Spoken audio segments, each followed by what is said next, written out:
صباح الخير أحبائي وأعزائي، مع قناتكم قناة الملكة والأمير. ما زال التعصب الأعمى موجود بداخل مصر من فئات ضالة. ما زالت هناك أمور غريبة يستغيث منها الأشخاص وتستغيث منها النساء والفتيات. اليوم معنا مقالتين، وهو قتل إسحاق داوود يس على كورنيش النيل. ماذا حدث؟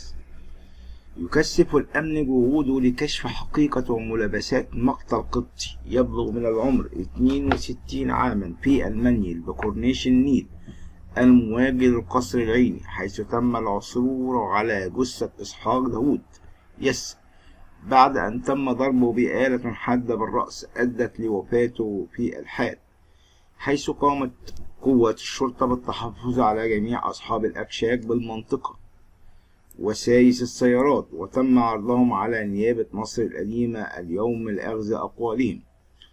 الواقعة بحسب رواية ملاك غالي وهو شقيق زوجة الضحية أن الضحية إسحاق داوود يس 62 عام كان يعمل مدير لجراج الهيئة العامة للنقل بمنطقة السواح، وهو يعيش في منطقة المتنزه بشبرا مصر، واعتاد منذ 20 عاما أن يأتي بسيارته إلى كورنيش النيل أو كورنيش المنيل بجوار كلية الصيدلة، وهي منطقة هادئة، ليجلس فترات وتارة أخرى يمارس هواية صيد السمك، وأحيانا يأتي مع أسرته. وقائلا مساء أمس الثلاثاء كان يجلس بمفرده على كورنيش على كرسي، وعندما مر عليه أحد الأشخاص ووجده غارقا في دمائه فقام على الفور بإبلاغ الشرطة التي انتقلت في مكان الحادث، ووجدت المجني عليه مضروبا على رأسه بآلة حادة أسفرت عن جرح غائر بالرأس، وأكدت أن الجريمة ليست بدافع السرقة، حيث وجد معه هاتفه الخاص كما هو وجميع أمواله وسيارته بجانبه، وهو ما يزيد الغموض حول الجريمة، لا سيما أن إسحاق يتمتع بحب كبير من كل من يعرفه والكل يعرفه، وعلاقته طيبة مع جميع أصحاب الأكشاك بالمنطقة بحكم أنه يتردد على المنطقة منذ 20 عاما. تشريح جثة إسحاق، وأضاف أنه تم نقل جثمان إسحاق إلى مشرحة زينهم التي انتهت من تشريحها للجثمان، ثم صدر قرار من نيابة مصر القديمة بتصريح الدفن، حيث سيتم دفنه غدا الخميس. واستمعت النيابة لأقوال نجل المجني عليه والذي كان احتفل به والده الأحد الماضي بخطوبته، حيث أن لدي المجني عليه إسحاق ولدين، أحدهما يعمل ضابط شرطة بالولايات المتحدة الأمريكية. سيدة قبطية تستغيث بعد التعدي عليها بالضرب على يد صيدلي بسبب كشف شعرها.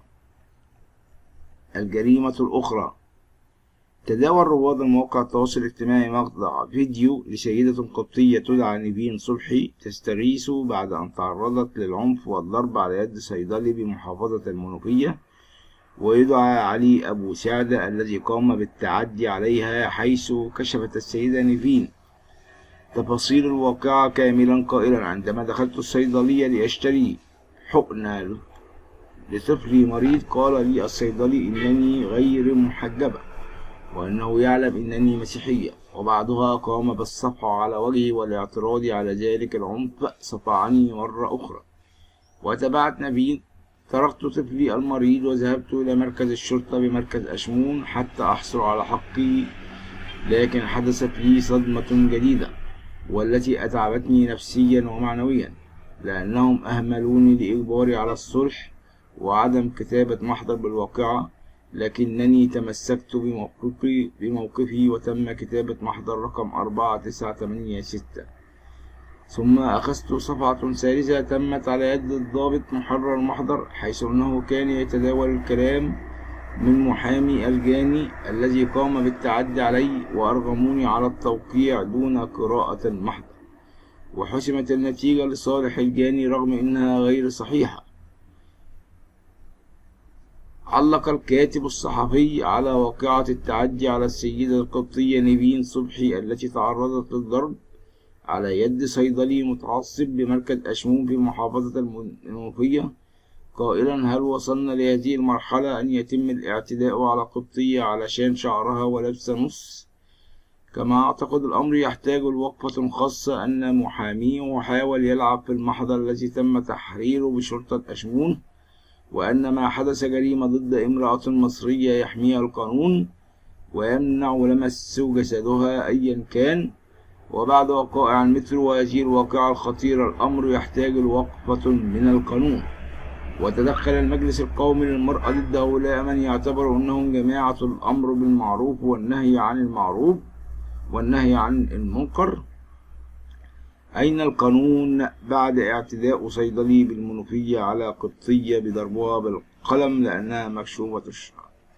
أعتقد أن هذه الأمور من رأيي الشخصي هي فيها نوع من الهويل، وفيها نوع من شيء يعني غامض. احنا ما نعرفش الموضوع ده وصل ازاي. ممكن تكون السيدة استفزت الراجل بطريقة ما ناخدش الكلام على انه كله كلام حقيقي او كلام عام، ان الامور محتاجة الى افضل من ذلك. شكرا لكم احبائي واعزائي، ولكم مني كل الحب والتقدير.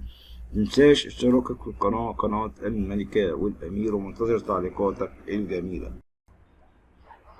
مساء الخير احبائي واعزائي، كل عام وانتم بخير، وبمناسبة شهر رمضان المعظم لاخواتنا المسلمين، وايام ويهل عيد الفطر المبارك للاخوة المسلمين.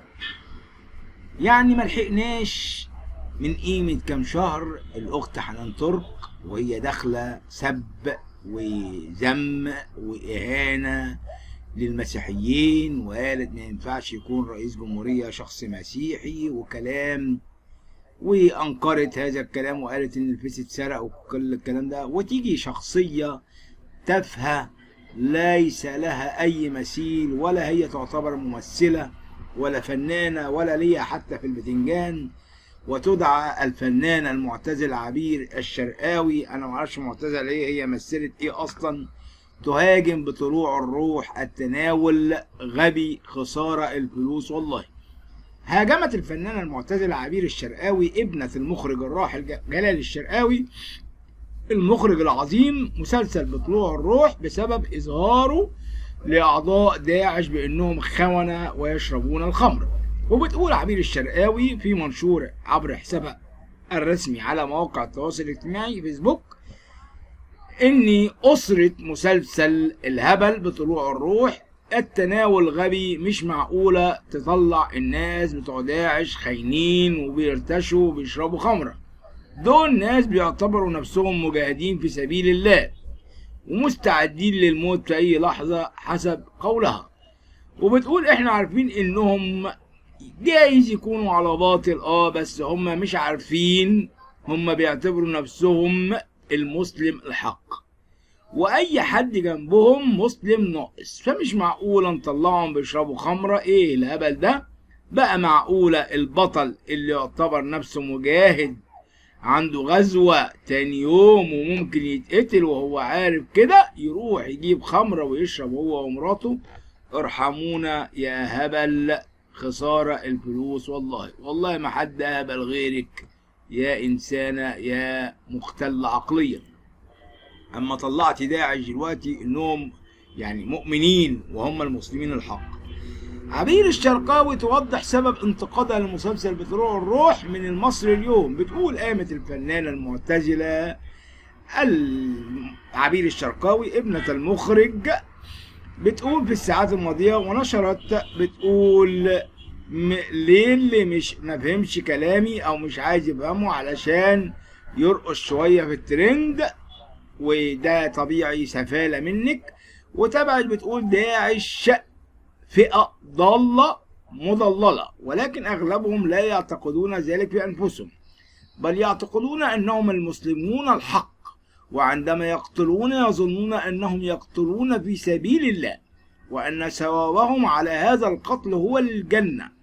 وهنا تكمن المشكلة، لأن عندهم اعتقاد إن اللي بيعملوه دين الحق، وعشان كده هم خطيرين جدا جدا على أي مجتمع يعيشوا فيه. لا وانت الصادقة عشان حسيتي ان الدولة هتقلب عليكي يلي ملكيش لازمة. ده داعي لإهانتك أكتر من كده. وقام عبير الشرقاوي بانتقاد طاقم عمل مسلسل بطلوع الروح في الساعات الماضية بسبب مشاهد وأحداث المسلسل للجماعة الإرهابية داعش، وكتبت منشوره خلال حسابها الرسمي على الفيسبوك: أسرة مسلسل الهبل بطلوع الروح، التناول غبي، مش معقول نطلع الناس بتوع داعش خاينين وبيرتشوا وبيشربوا خمر. دول ناس بيعتبروا نفسهم مجاهدين في سبيل الله ومستعدين للموت في اي لحظة. احنا عارفين انهم على باطل بس هم مش عارفين، هم بيعتبروا نفسهم المسلمين الحق، واي احد جانبهم مسلم ناقص، فمش معقولة نطلعهم بيشربوا خمرة. واكملت: بقى معقولة البطل اللي بيعتبر نفسه مجاهد وعنده غزوة تاني يوم وممكن يتقتل وهو عارف كده يروح يجيب خمرة ويشرب هو ومراته؟ ارحمونا يا هبل، خسارة الفلوس والله. ومسلسل بطلوع الروح بطولة إلهام شاهين، منة شلبي، أحمد السعدني، ويعرض على شاشات التلفزيون يوميا بداية من النصف الثاني في رمضان. هذا كلام الأخت المحترمة إلهام شاهين. هاجمت الفنانة المعتزلة عبير الشرقاوي مسلسل بطلوع الروح، وردت إلهام شاهين على تصريحات عبير الشرقاوي في تصريح خاص لموقع تحيا بس، قائلة: احنا عاملين المسلسل مخصوص للعقول اللي زي دي، اللي فاهمين ان داعش يعني الاسلام، فمقصودة انهم يفهموا من خلال المسلسل ان داعش ليس هو الاسلام الحقيقي، بدليل انهم عندهم خيانة وتحرش، يتميزوا بالعنف وكل تفكيرهم بالجنس ويشربوا خمر. يعني هم مش مقتنعين باللي بيعملوه دينيا. وإلهام شاهين عن عبير الشرقاوي تروح تشوف الدواعش وهم بيغتصبوا الأطفال، هي عاملة خلط بين الإسلام والإرهاب. وأضافت: عايزاها تدخل تكتب عن الستات اللي تعرضوا لداعش، ونشوف البنات اللي بتحكي قصصها مع داعش ازاي بياخدوا بنات صغيرة وفضلوا بيغتصبوا فيهم سنين طويلة. هل ده من الدين؟ هي عاملة خلط بين ان ده الاسلام بجد ولا لا. ده مش اسلام خالص ولا يمت له بصلة. دول ناس من بلاد اخرى، مالهم بسوريا وارض وحكومة سوريا واللي بيحصل فيها، عشان ناس تروح تشتغل في دولة اخرى. دي ناس مرتزقة، كل من ليس له مهنة يروح يدور على مهنة وتبقى مهنته الارهاب، ويطلع عقده الجنسية واللي فيها عنف. وهو ده اللي احنا بنفهمه للناس خلال المسلسل، مفهوش هبل. اللي بتتكلم الكلام ده هي اللي دماغها فيها هبل، لانها فاهمة ان داعش هو الاسلام. مع الاسف والحمد لله عملنا المسلسل ده عشان نفهم العقول اللي مش فاهمة. هجوم عبير الشرقاوي على المسلسل هذا، وقد كانت قد كتبت عبير الشرقاوي كما قلنا من قبل ان الكلام ده هبل، لكن احنا ليس لنا الحق ان ندين احد، ولكن من حقكم انتم ايها المشتركين ان تقولوا ما ترونه من الصح والخطأ. هل عبير الشرقاوي كلامها صحيح 100% ام إلهام شاهين ام الاعلام المصري؟ نحن في انتظار تعليقاتكم مع قناتكم قناة الملكة والأمير، ولكم مني كل الحب والتقدير. وأعني إخوتنا المسلمين المحترمين ونهنئهم بعيد الفطر المبارك بالنسبة للإخوة المسلمين، وهو خلال أيام وتعيش مصر كلها في أعياد مستمرة بأمر الله. إنه كان عيد القيامة المجيد ويليه عيد الفطر المجيد.